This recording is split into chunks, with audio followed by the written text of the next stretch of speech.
Welcome to another episode of Conversations with Women Trailblazers. Today, our guest is Dr. Sharon Mc Lauhghlin. She is a plastic surgeon, an author, speaker, and also a business owner, among other things. Today, I want to say hello, Sharon. How are you? And welcome being here. Dr. Landro, thank you very much for doing this. I love the idea of this podcast to put light on other women. And you have always done that with your speaking and how you are just out in the community. Thank you for all that you do. I'm doing well. Thanks for having me today. Absolutely. And you are so kind. Sharon, why don't we start telling our people who are watching us, how were you as a young girl? Give us a little bit of your background in that aspect. Complex. I was the youngest of five. I was bossed around a lot. Tried to be very passive, believe it or not, because I had these sisters that were kind of bossy. They still are, even, and they have always acted like my mom. It was always like I had my mom, and then I had three other moms, my sisters. The oldest one is like 18-year age difference. So you can see why they could technically be my mom, right? I enjoyed my childhood. My childhood was an open door policy for my parents. They had no problem inviting friends at all times, any of the holidays, on a Friday night, anytime for dinner. My dad owned his own business, and he used to just have the workmen come over. If you don't have dinner plans, stay with us. And my mom would just cook for two or three extra people. And that's the house I grew up in. There were six of us. The first one passed away before I was born. And it was always a lot of people, and people felt welcome. And I don't see that a lot, today, unfortunately. I'm sure somehow households are, but I enjoyed that. And it was such a great place to grow up. My dad, as I mentioned, he owned his own business. He wanted to move to the water. It was very important for him to live on the water. And I'm so glad that he had a chance to do that. And for me, for my childhood, it was a great thing. Just sitting out on the dock, watching the sunsets, going crabbing, fishing, boating. I think that if you're not around water, you definitely miss it. And to this day, it is one of the places I go. I think many of us go to the beach and walk, and we find that very peaceful, but it will always be a very special place in my heart. And I'm so happy that I was able to have that. Great parents. And at the age of 13, I ended up with non-Hodgkin's lymphoma. And they had already lost their child. So that actually brought a lot of anxiety into the household. I didn't have any control over that, but I myself picked up a lot of anxiety during that time and then even after. And it still is with me today. And one of the reasons, we'll talk about it, but I ended up getting burnt out as a physician. It brought back all that anxiety again. It's like it never truly went away. And so I encourage the listeners out there that if you feel that you have anxiety, deal with it. Get proper therapy. You can perhaps see a coach, definitely a therapist, and see where you are. Because if there's anxiety, there's usually underlying reasons for it. And I believe that unless it's dealt with, it's always going to be there. You could switch jobs, you could switch relationships, but if there's underlying anxiety, it's nice to get to the root cause of it. So at the age of 13, I was diagnosed with non-Hodgkin's lymphoma. I knew at that time I wanted to become a physician. I was not a natural A student. Everything was a struggle for me. Ends up that it looks like I had dyslexia and some ADHD. And I just always pushed through. If I put in more hours, I was able to overcome it. But I think that when I was surrounded, definitely in surgery, I decided I wanted to go into surgery. I love that fast pace. And when I was surrounded by predominantly a male-dominated field, I feel like always had eyes looking over my shoulder. And if I didn't spell things correctly, like I remember giving a presentation and there were a lot of spell errors and spell check was just coming around, I should have used it. But they were more concerned about not so much the quality of the work, just other things, like anything that they could possibly point to. So for me, I found that that was difficult. It was a lot of soul searching. It was a lot of pushing through. It was a lot of just keep going, even though myself, I felt like perhaps I had imposter syndrome. I doubted myself. And I'm not so sure that everyone that goes through a training program, especially the men, have to deal with that. But at the time, there weren't a lot of women in surgery. So it just kept on pushing through. And then at the end of all of this, I was in practice for about 10 years and I became a plastic surgeon and I was very happy. somewhere along the line, I got married, I had a child, and I just started questioning, you know, all this time when I was younger, it was always the struggle to become a physician and, kind of go against the odds since I was a natural A student. I didn't come from a wealthy family. My parents, neither of them actually graduated high school. And so becoming a doctor was a big deal in my family. All my sisters did go to college. My father encouraged that. He thought that it was like education was extremely important, and it's something he regretted. So it's something that he pushed on us. He wanted all the girls to be educated, and probably my brother too, but he was the black sheep, so there was no pushing him. But somewhere along the line, around the 10th year, my dad got sick. I was already wondering. I had a lot of, again, those imposter syndromes coming back, that imposter syndrome coming back, doubting how I was, like, am I a good plastic surgeon? Am I a good wife? Am I a good mother? And the answer to all of that was no. I felt like I was being pulled in many different directions.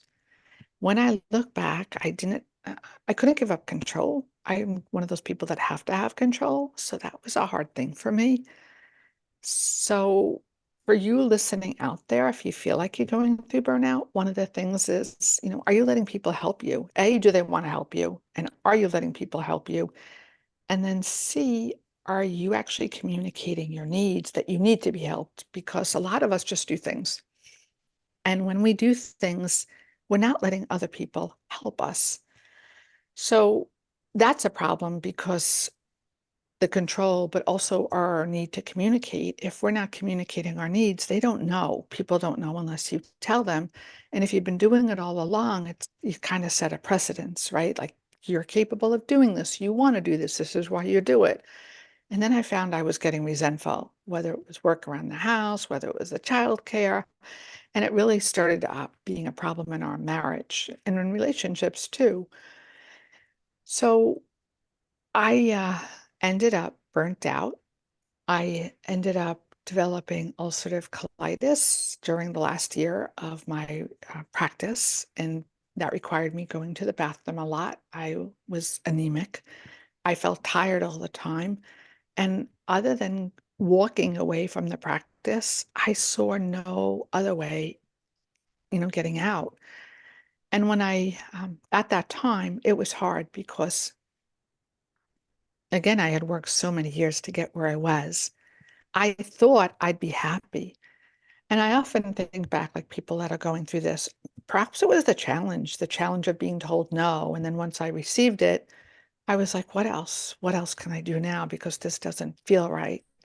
What else can I do now? Because this pace is not sustainable for me. And a lot of deep soul searching, a lot of questions. This has been an amazing journey that you've presented here. And there are many questions that were brewing in my mind as you were talking, but I want to condense it because we don't have, of course, a whole day for this. For the benefit of our audience, one of the things I want to say, I do relate to most of what you've said. Of course, I'm from an island. I'm from Puerto Rico, so the water, I need it. I always have to go back, and it's so refreshing. It's re-energizing when you go back to that thing, whether it's water or the mountains. We all have preferences, but I hope that people can relate that, okay, I need the place that grounds me, recharges me, and I can come back. So that's also, I would say, that self-care. You're doing some self-care when you go back into the water, just like I do. Um, it's interesting that you experienced non-Hodgkin's lymphoma at such a young age. Of course, your parents having had the prior experience, prior negative experience, and now with another child whose life is being probably at risk. Of course, that must have been extremely traumatic. But it seems like your parents still found a way to keep some normalcy or some balance. I don't know if that's the right word, so that you could still continue with your day-to-day, your life, and then be successful, be a plastic surgeon, a female plastic surgeon. And speaking of being a plastic surgeon, you mentioned a couple times imposter syndrome. And imposter syndrome, as we both know, is very common in women physicians. You said it, you were looked at in a different way. There were challenges for you that were not there for others, especially men. I experienced the same, and I don't know of any other woman physician who's experienced that. But you also said that you recognize that you need help at some point, and you're inviting people to get the help that they need. It's one of my phrases when I speak: get the help that you need, because sometimes we need help in a certain aspect, and people offer something different, thinking that they are helping, but in reality, it's kind of getting in the way. And I'm not trying to be ungrateful here. If I need one thing and you give me something different, and now makes me I keep the same responsibility and it makes me work harder because of what now you've added, it's not exactly helping. So that's important that other women recognize it, get the help that you need. Um, and do it and ask for the help, because again, just like you said, you become resentful. We don't want to get there. We don't want to be at a point where everything is bad. We don't appreciate anything. We don't enjoy anything, even our close people, our family, the family we created, that can get to that point. We don't want to get there. So if you tell me a little bit about your situation as a plastic surgeon and getting through burnout, and I don't want to say to burnout, but through burnout, because you've been through it, and can I say you're on the other side? Yes. Yeah. Okay, you're on the other side of burnout. That would be fantastic to hear. What happened there? The biggest thing is communication, standing up in a diplomatic way. Like I can say, no, I don't agree with this, or no, I'm not going to do this. There's better ways to do it. Spend a little time on ChatGPT. That wasn't around. I'm not a great communicator, but give a scenario of what you're going through and type it into ChatGPT and, write something like provide an answer or provide examples of what I could say when someone asks me to do and I don't want to do it, or when someone says this, and just spend some time. Because honestly, the number one thing was that I couldn't communicate. I was pushed and I let people push me. Never did I turn around and say no. And there's different ways of saying no. Yes, you could just say no. I'm not a big fan of giving excuses because people don't want to hear that. But I believe there's a way to say no where there's a win-win for both parties. And that's going to help you in a number of ways. It shows that you are being collegial. It also shows that you are assertive, that you respect yourself. Think about it. Do men ponder this as much? No, they just say no and they go about their business and they're not pushed. Women, on the other hand, I believe if they say no, they are pushed. They become, well, why is she so bitchy, if I can say that word here? Why is she so bossy? These are not words that you ever hear being applied to a man. And why is that? And because there's stereotypes, right? And that's how, and we're not going to change this overnight. It doesn't happen overnight. There's definitely some bias there. But it's up to you to know your needs. And if you're not getting what you need, and you feel like the pace is not sustainable, then it's up to you to learn to communicate. And it's easier said than done. It's like a muscle. It's going to require some practice. But I believe, and I've seen for myself, the more I say no, the easier it gets. So just start somewhere. I always bring up a time audit. If you don't, like, if you feel like you don't have enough time, where are you spending your time? What are you doing exactly?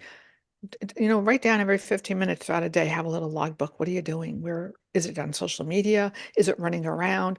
It is definitely running around. It's a combination. Like some people say, I don't have 15 minutes to myself. Well, that's a problem because we're humans and we need 15 minutes to ourselves. So what is it that's going on in your day that you can't make 15 minutes? And some of it's going to have to either be stopped, discontinued altogether. Some of it may have to be farmed out to somebody else. And some of it may require you just saying no to it, or you perhaps changing the system or process so that you can get what you want or what you're doing, but it has to be maybe more efficient than what you're currently doing. Do you recommend, and I know your point of view, but I just want to ask for benefit of Yes. everybody, do you recommend for anyone who has difficulty setting boundaries that they get a coach? I believe that if you can't do it by yourself, a coach is going to be easier. I don't like that always, like, or everyone. But yeah, is it going to be easy? Yes, because I'll tell you something. It's very difficult. Like I have sisters and I share with them a lot. but then they're biased. And I have friends and I share with them, but they're biased. And a coach should not be biased. A coach should help steer you and guide you. And it's really like whether it's a therapist or a coach, it's really nice to be able to talk to somebody openly and have someone's point of view that's neutral. And you get that in a coach. And like I mentioned, therapy is different depending on mental health and what else is going on. But a coach can help you career-wise, excel, advance in your career, personal, in your life, where a therapist doesn't necessarily do that. It was always mentioned to me like therapist is more going back and coaches going forward. So decide what you need. And the reason I ask is because knowing different people in business and of course in medicine, I find it that it's more common people outside of medicine to go get that help from a coach or make the investment, maybe a mentor, find a mentor, as opposed to other people in medicine who are usually in the same place, the same problem keeps regurgitating, and it's not as easy to find an answer or a solution. So here what I'm trying to say is go find that help. If it's a mentor, if it's a coach, if it's someone that you believe in, that at least will give you that first step. It doesn't have to be someone that you hire for 2, 3, 4 years. It doesn't have to be that way. But at least someone that helps you get that first step. I think that's a good start. And then eventually you'll find your way. You should find your way.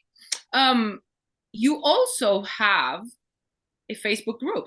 It's called Female Physician Entrepreneurs. Tell us a little bit about it. When we talk about women physicians or when we talk about healthcare professionals, we're not used to getting help. We're used to just doing it on our own.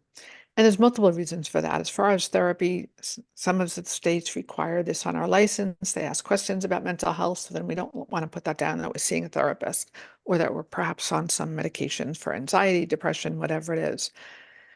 And as far as a coach goes, I think that it's the same thing. Like, oh, I don't need help. I'm fine. If I have a coach or if I ask for a coach, that means that there's something wrong with me. And unfortunately, I think this is how it's viewed, and that could be a reason why people aren't seeking out coaching. But I believe that, like, definitely in the business world, right? Like, they're technology, very open to coaching. And why is that? Because they want to excel. They know that it helps. And if you see it in a different way, I like to always present the example of Olympic athletes. There's no Olympic athlete out there, gold medal, multiple gold medal or winner, who doesn't have a coach. So if they can do it, so should you, right? We can do the same. And I also want to ask you about your group. You created the network Female Physician Entrepreneurs. It's this group of women physicians who are running a business or looking to run a business, and you offer them support, you offer a community. Tell us a little bit about it. I am happy that I did it. It was a place that I wanted for women to come, women physicians to come. They always say, oh, doctors don't know about business and women don't know about business, where women can come and openly learn about business. And it's been that. And we've done some great things. We've published a book on burnout. We've had conferences. We've done some fundraising. And it's a source of information for people that are out there growing a business. As far as people wanting to come and advertise in the group, when I mentioned boundaries before, this has been an ongoing issue. But I'm really at the point now, and it has not happened overnight. It's taken me years for those who are listening out there that have problems with boundaries. I am one of them, and it has taken me years to get here. But yeah, it was always people pushing to average, just a handful, but people pushing their own agenda. And they're tough, tough women, and they're smart and they're beautiful. And I want to help them because I'm a people pleaser. But people do take advantage of you. So, although I love the group, it has been a love-hate relationship. Overall, I'm happy that I did it. I have seen groups my size close down, and I know why now. At the time, I was like, why are they closing down? They have all this following, and why wouldn't you want to keep it going? But again, decide what is good for you, what works good for you. It was a place that I never really wanted to advertise myself. I didn't want to offer any services. I just thought it would be a great place to grow with other people. And then when I saw that there was help needed, uh, we started offering our own programs. But I often say, This is why it's free. Just come in. You don't have to join any of the programs that we offer, but it's here for you. But I am not here so that others can come in and advertise their services. It's just not a place. So that's been hard, but overall, I love it.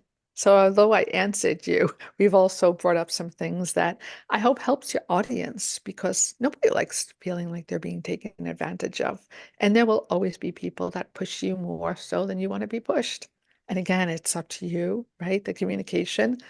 What is going to work for you? What feels right to you? What do you want? I think it's a good group. I think being a member of it, I agree with what you said. You know, yes, it's free, it's very welcoming. You've kept it very clean. And I have to say, I appreciate that. It's a group where you and other women physicians are helping other women physicians in whatever challenges they have in their business, whether they're starting, they're thinking about starting, or they've been in business for a few years. It's very, it's a collective effort, if I may say it that way. We're all learning from each other, and you've been very diligent about keeping it clean. You know, not much advertising. Yes, if there is a conference or if there's anything that you are creating, of course it's your group, absolutely, I will go for it. I don't have any problem with that, but it's not like in other groups where you start and then you start seeing all the members throwing their products here and there, and then it becomes a big promo group, which nobody ever wants. So kudos to you for keeping it that way. And of course, the logical question is, you are the co-creator of Business Mindset MD.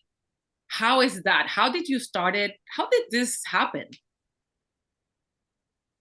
Basically through a challenge. I said before when I started Facebook group, I always wanted it to be free. And I got pushed by people coming into the group and pushing it. And they're like, well, this program is better and you don't have anything. I'm like, okay, I'll create something because I'm so tired of you guys pushing your own programs in here. So I did it. I did the first one for a year by myself with my experience. I do have background in entrepreneurship. I had a med spa. I've done lingerie, manufactured skincare, private labeled skincare. So I do have business background. And I was like, I can do it just as well as anybody else. And then I did it for the year and I love it. I love the fact that we offer something. It's a foundations program. It's a beginner program. It's not for like scaling. And then after doing it for a year, I was like, this is a lot of work. I want to do other things. I want to get on the speaking stage more. I want to do more than just women physicians. This is important to me. It really has to do with burnout, really has to do with communication. And in order for me to do that, I need to lessen up my time. So I asked for help from two other doctors, one about mindset, one who is extremely organized, which to this day I don't consider myself organized. She's all about systems and processes, where the other girl, physician, is all about mindset. And so the three of us together, I think is a great addition to the program. And it just helps. Again, it's not for everybody. It's only for women physicians. It is not for somebody who has an established business that has made, whether it's over six figures. It's for the just starting off and growing, getting up there. I think it's very And Carmen, important. Go we've ahead, go ahead. had you as a speaker. Like we've had people come in to speak to us. And that's the benefit of the group is that I can rely on expertise such as Dr. Landro, who is a keynote speaker and has, gone out there and branded herself. And so we've had guests come in and I'm very thankful. The program wouldn't be what it is without people such as yourself. Oh, thank you. I appreciate it. And I appreciate that you invited me to be a guest speaker at your program. I really enjoyed it. And I see the richness of it. I see how you're doing something different for women physicians. The mindset is so important, the mindset aspect of a business. And also, especially because of being a woman and a woman physician, there's so much weight on our shoulders. You know, we have to meet a certain standard, which is the standards of medicine, but also the standards of society. And there's a lot at stake: our reputation, our credibility, our seriousness, and also in our personal aspect, how do we see ourselves? Because doing a business is not easy. If you fail, and I say fail on quotations because did you really fail or did you learn? And that's something that I've had to work with, with myself. Do I see this as a failure or negative, or is this something that I'm going to learn from and grow? And that mindset, I love that you included mindset in there, because sometimes that could be the most important part of a business. That being said, if they hear this, there are a couple that mindset is really what they need. And they're like, man, I don't need that. I'm not going to go to those sessions. I'm like, so again, it's bringing back that fact that people think they don't need it, and they do need it. So Carmen, I'm so glad that you coach as well. Thank you. I am glad. I enjoy it. I enjoy it a lot. And honestly, sometimes we think we don't need the mindset aspect, but sometimes we do. And even at my level, and I'm not claiming to be an expert in anything, I just have more experience throughout the years. I do need that mindset, that push sometimes. That's why I work with other people. I tap into some colleagues just like you and others who are very willing. And when I say I tap into, I don't do pick your brains. I don't like to, hey, Sharon, let me get something out of you and don't give anything back. That's not what we do here. Tap into people that you can relate to, that they're able to share, but that you also can give back. That I always recommend. And I want to ask you one last question, because I always think this is one of the most important ones. Any challenges? Have you seen any challenges in your business, or Oh my anything that you goodness. can share? So many, so many. We bring up mindset, self-limiting belief. I heard people that have published books and then they're going to go publish another one. They're like, no one's going to buy. And I feel that way. Like every cohort that we talk about, I don't even know if anyone's going to buy. It's just like my automatic default, which is a problem, because you can work on that and change with neuroplasticity and who you're surrounded with and that positive mindset. So yes, to this day, I still need the coach. I still need to be positive. That's the biggest thing, is the mindset. Everybody else is more like, well, who can help if you don't, more so than how, because you don't need to know the hows. Like sometimes I think that as perfectionist or in control, that's my personality, I have to know everything how it's done. I don't. I need to know who can get it done for me. And yeah, you end up paying for that, but geez, it's better than sitting at a computer for two weeks straight trying to figure this out by yourself. And maybe use it for a little bit and get you ahead, and then you won't use it for another 6 months, and then you totally forget again. Like, oh, how did I do that? Why did it take me 2 weeks last time? So definitely ask for help. That is the biggest thing, is your mindset, knowing that you can do it, having that belief and confidence in yourself, and everything else will be okay, because you'll get help along the way. You have to ask for it, though. Absolutely. Sharon, this has been amazing. It's been great having you. If people want to get in touch with you, how can they do it? My website, Sharon McLaughlin, MD. Absolutely. I'll put everything on the notes here. So there you have it. You've listened to Dr. Sharon McLaughlin. She is a plastic surgeon, business owner, author, professional speaker, and so many other things. I hope you enjoyed this. And please subscribe and hit the notification bell so that you can have an alert when the next episode comes out. We'll see you next time. Thank you, Sharon. Thank you.